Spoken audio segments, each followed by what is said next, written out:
আসসালামু আলাইকুম সুপ্রিয় সুধী, ডাক্তার মোহাম্মদ আনিসুর রহমান আমার যে চেম্বার আছে সেখান থেকে আপনাদের স্বাগত জানাই। আজকে একটা পেশেন্টের রিভিউ নিয়ে মূলত আপনাদের সামনে হাজির হয়েছি। আমার সম্মানিত পেশেন্ট জিহান, 21 বছর বয়স, খুবই তরুণ, টকবগে একটা তরুণ। নোয়াখালীর হাতিয়ায় ওর বাড়ি। তো প্রথমে ওর কাছ থেকে শুনবো তোমার কি কষ্ট ছিল এবং এগুলোর জন্য তুমি কি ধরনের চিকিৎসা নিয়েছো, তুমি একটু বলো আমাকে। আসসালামু আলাইকুম।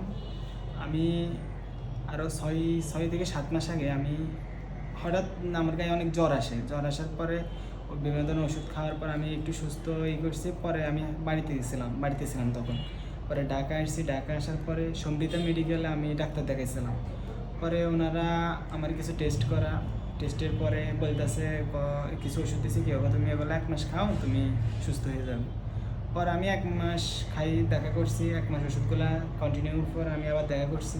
দেখা করার পরে আমারে আরও 1 মাস ওষুধ দিছে।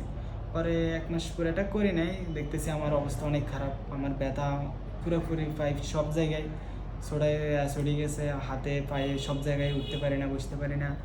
পরে আমি পপুলার হসপিটালে যাই ডাক্তার দেখাই, ওনার ওই জায়গায় প্রায় 3 মাস ওষুধ খাইছিলাম।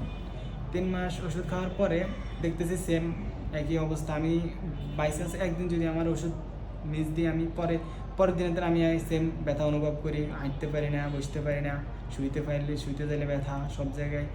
পরে ইবনে সিনাতে যাই আমি আবার ডাক্তার দেখাইছিলাম। ওখানেও পাই আমার 1.5 মাস 2 মাসের মতো আমি ওষুধ খাইছি, সেম কোনো সমস্যা কোনো আমি ভালো হইতেছি না। আমার সেম আরও ব্যথা কি দিন দিন আরও বাড়তেছে। পরে আমি একটা দোকান থেকে সবসময় ওষুধ কিনতাম। পরে ওই দোকানদারের সাথে একটু পরিচিত হওয়ার পরে উনি আমার বলতেছে, তুমি যে এত ডাক্তার দেখাইছো, এত বড় ডাক্তার, তোমারে এই ওষুধটা তো তোমার জন্য না। আর্লিং 600 নামে একটা ওষুধ দিছে আমারে। এই ওষুধটা তো তোমার জন্য। হ্যাঁ, তারপর বলো, তারপর তুমি আমার কাছে আসলা।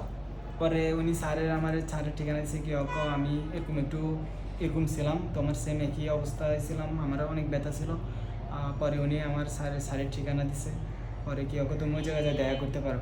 পরে আমি আজকে দিছি, আমি পরের দিনে চলে আসছি। আসার পরে আমি এখন আলহামদুলিল্লাহ অনেকটা সুস্থ। আমি এখনও স্যারের কাছে 1 মাস ওষুধ আমার খাওয়া হয় নাই। এই 20 দিনের মতো হয়তো ওষুধ খাইছি।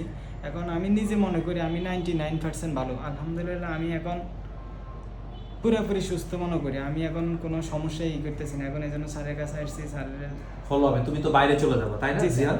আমি বাইরে চলে যাব। আমার কালকে ফিঙ্গার দিয়ে আসছে, হয়তো আগামী 1-1.5 মাসের ভিতরে আমার ফ্লাইটে যাব। ওকে, ধন্যবাদ জিহান তোমাকে। তো সুপ্রিয় সুধী, জিহানের যেই রোগটা সেটা তরুণ বয়স্ক পুরুষ মানুষের হয়, স্পন্ডাইল বা আর্থ্রোপ্যাথি, এক ধরনের বাতের রোগ। এখন ধরেন প্রবলেমটা যেটা হয়, ব্যথা নিয়ে গেলে আমাদের চিকিৎসকরা, আমি কাউকে দুর্নাম করছি না, সময় নিয়ে যদি আমরা রোগীটা না দেখি তাহলে কিন্তু আমরা ইভালুয়েট করতে পারবো না। যখন ওর কথা আমি শুনলাম তখন আমার মনে সন্দেহ হলো ওর হয়তো একটা বাত থাকতে পারে। সেই আঙ্গিকে আমরা কিছু রক্তের পরীক্ষা দিয়েছি এবং রক্তের পরীক্ষায় দেখা গেল বাতের যে মার্কারগুলো, ইনফ্লামেটরি মার্কার যেমন সিআরপি, ইএসআর, এগুলো অনেক বেশি। তখনই আমি বুঝে ফেলেছি তার হচ্ছে স্পন্ডাইল বা আর্থ্রোপ্যাথি বা অ্যানকাইলোজিং স্পন্ডাইলাইটিস। এবং সেই অনুযায়ী আমরা ওষুধ দিয়েছি। 20 দিনের মাথায় সে অনেকটাই সুস্থ এবং আমরা আজকে ওষুধটাকে গুছিয়ে দিব, সে বাইরে চলে যাবে। তো ইনশাল্লাহ সে ভালো থাকবে বলে আমি প্রত্যাশা করি। তো সুপ্রিয় সুধী, আসসালামু আলাইকুম, ধন্যবাদ সবাইকে।